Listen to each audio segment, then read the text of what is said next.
কোনো কিছুই অতিরিক্ত ভালো নয়।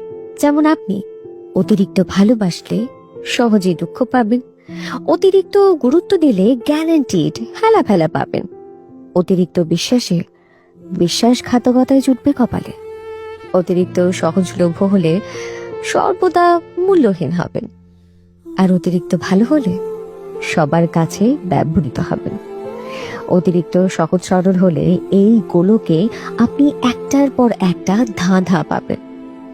অতিরিক্ত নরম হলে আপনাকে ঘাসের মতন মারিয়ে দেওয়া হবে। অতিরিক্ত মিশুকে হলে ব্যক্তিত্বহীন হবে। আসলে পরিমাণ জানাটা ভীষণ জরুরি, বুঝলেন? কখন, কোথায়, কার কাছে এবং কতটা, এই বিষয়গুলো বুঝতে হবে। 5 টাকার কাপে 5 টাকার চাই ঢালতে হবে, সেটা শিখতে হবে। নয়তো টাকা এবং চায়ের অপচয় সেটা কাপ করছে না,